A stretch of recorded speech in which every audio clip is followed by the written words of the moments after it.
Have them sprinkle cayenne in their shoes and then have them put socks on and wear their socks over the, because if you put your skin, I've done this, I burnt myself.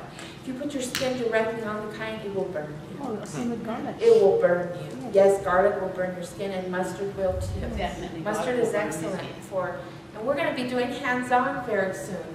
But cayenne is great, but it's not something we should eat in our food.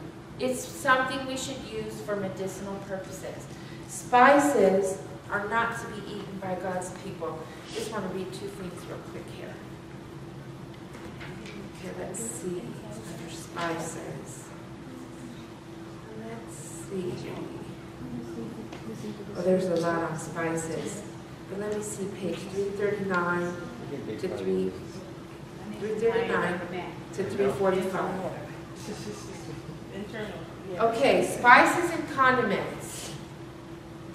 Minister Newman, right? Under the head of stimulants and narcotics is classed a great variety of articles that, altogether used as food or drink, irritate the stomach, poison the blood, and excite the nerves. Their use is a positive evil. Men seek the excitement of stimulants because for the time the results are agreeable. Then she goes on to say, in this fast age, the less exciting the food, the better. Now, that was in her day. What about in 2010? Are we in a faster age? We're in a jet age. Absolutely. In this fast age, the less exciting the food, the better. Condiments are injurious in their nature. Mustard, pepper, spices, pickles, and other things of a like character irritate the stomach and make the blood feverish and impure. What is the reference? This was page 339 to page 345. There's a whole section on spices. Counsels on diet and food? Yes, counsels on diets and foods. She talks about they irritate the stomach and cause unnatural cravings. Let me see.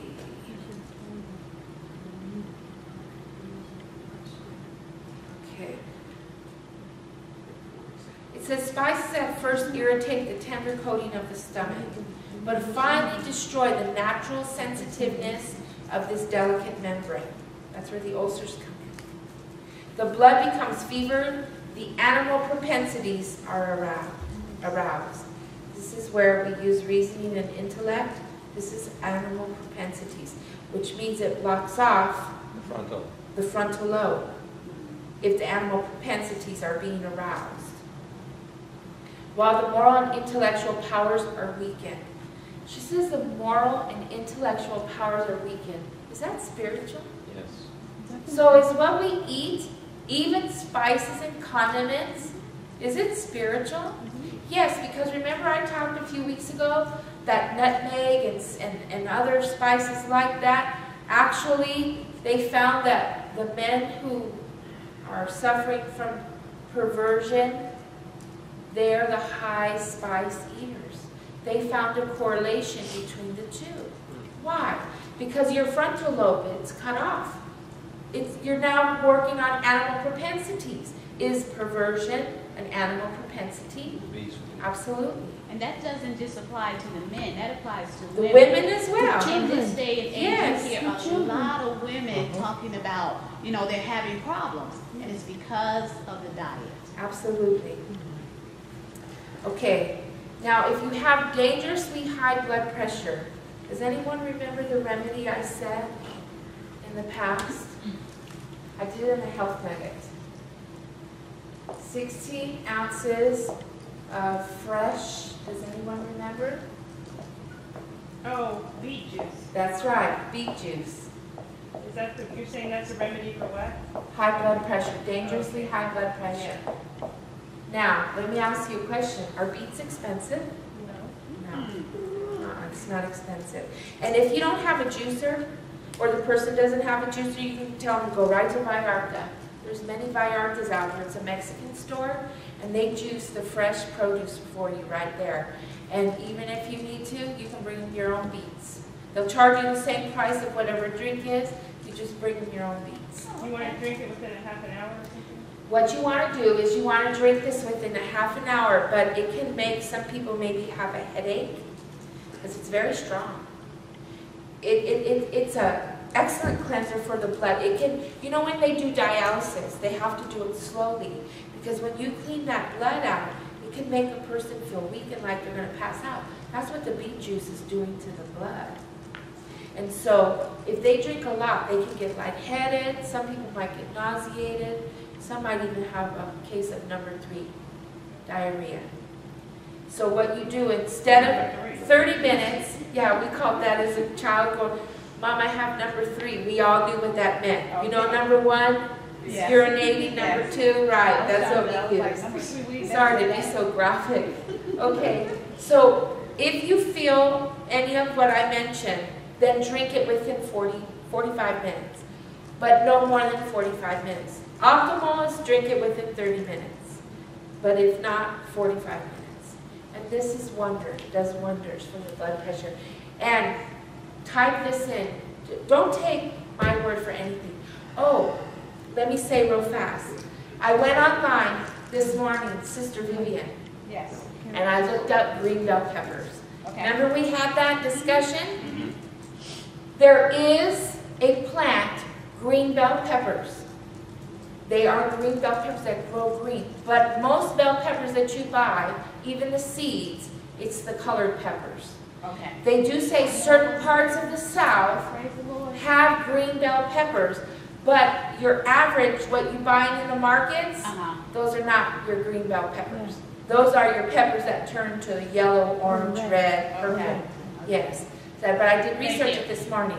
I remembered and I said, yes, so you were right. But they said, only eat it if you bought it yourself, bought the seeds and grew it, and you knew this was actually green bell pepper.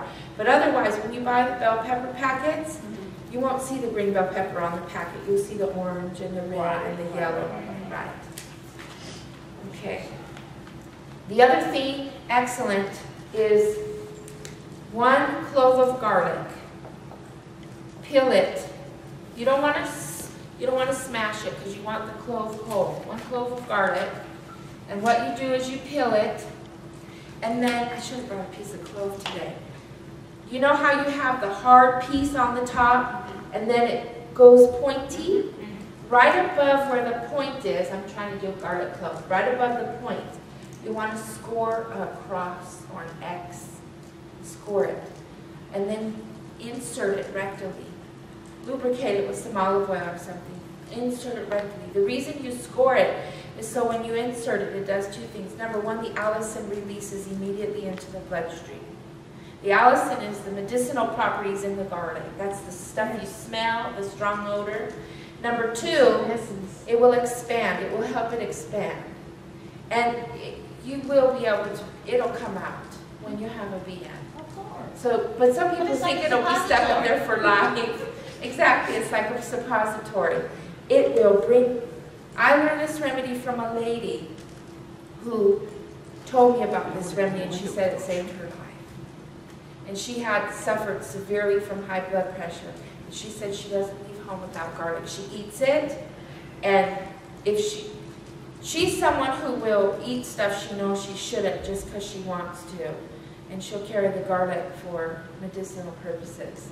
But she told me about this remedy, and I've heard it, since then I've heard it from other people. So they say it works wonderfully.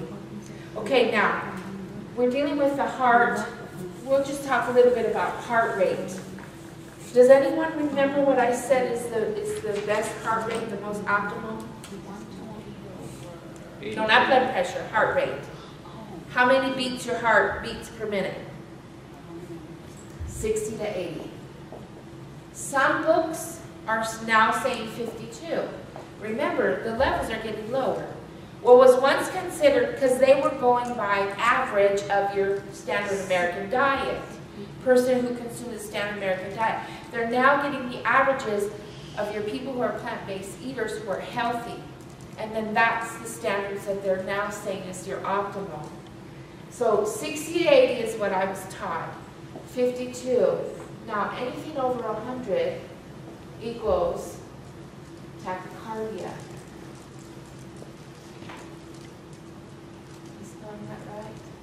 Okay.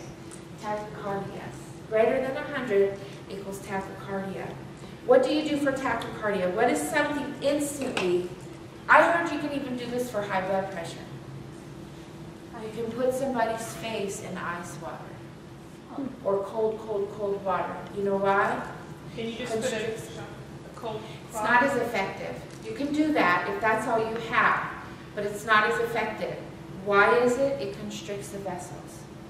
Now, if you're dealing with tachycardia, where the heart is beating too fast, you take a bucket or thing of water, put ice in it, put a container, put a bowl, put water and ice. You want it ice cold. And then you get some washcloths, clean ones of course, dip it in there, bring them out. You want to wrap them around the wrists, and you want to wrap them around the ankles. Sister Letta, do you know why? Because it constricts the blood. It constricts the blood vessels. It will bring this heart rate down immediately. Another thing you can do, which you really have to check every couple minutes, I have a question. okay? You're saying to bring the heart rate down, you want to constrict the blood vessels? Yes, you want to constrict the How vessels. is that bringing the heart rate down? Because what happens is the blood is not pumping through as much. It's, for example, you heard of hypothermia? Do you know what hypothermia is? When you get too cold. When you're in freezing cold water, okay, that stops your heart. Yeah. Because it slows down, the heart doesn't pump like it does, because the vessels are being completely constricted. But we don't want to do it for a long time. You do it for a few minutes and then you check the pulse again, you take it off. Then you do it for a few minutes, ankles and wrists. And because it's where your arteries and your veins, the major ones. Some people would do the carotid, I wouldn't do the carotid. The wrist, yeah, it's too dangerous. The wrists and the ankles. Now, if we're dealing with serious tachycardia, I'm talking 135, 140, you can get even more serious, more aggressive. Remember we said the more serious the disease, the more aggressive we want to be. You can get a bag of ice and put it over the heart. But you've got to check it every couple minutes. Because that will stop, too much cold on the heart can stop your heart. So you can do it every minute, check it, a minute or two. Wrap it in a towel, place it over the heart. We're talking for serious measures. Okay? Is that understandable? So cold cloth on the wrist? Not cold. You want ice cold. Okay, on the wrist, the ankle? Yes, both wrists and both ankles. Okay. Wrap around the ankles. And also, when you do a hot foot bath for congestion and you put the mustard in the water, whenever you stick your feet in a hot foot bath, you should always have a cold rag here and here. And why? Why is that? That would prevent quick. Your blood going from your head to your, because what the hot foot bath is a vasodilator, and it brings the blood flow down quickly. Because congestion is just too much blood in this area.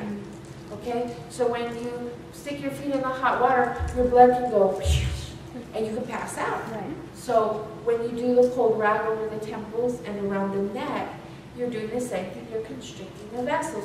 So you're having an even, yes, controlling of the blood coming down from that area. Is that understandable? Yes. And then whenever you do a hot foot bath, always make sure you finish with cold water. Because you don't want to leave those pores open. You don't want those vessels open. You want to close those vessels. Because the easiest way to catch sickness is cold feet. Same thing when you wash your hair. Yes, always rinse off with cold water because the pores in the scalp are open. Exactly. But the place of the bodies where there's the largest vessels is the ones farthest from the heart, your extremities. Okay, is that understandable? All right. Amen. Okay, I have a question. If it's too low, how do you bring it up? cayenne pepper. Oh, okay. You talking about the heart rate? I'm thinking cayenne pepper for the heart rate as well. There's herbs. I didn't bring my natural remedies encyclopedia, but if you go, does everyone in here have a natural remedies encyclopedia? You said you have only the blue one. Yeah, but Tim Cat has it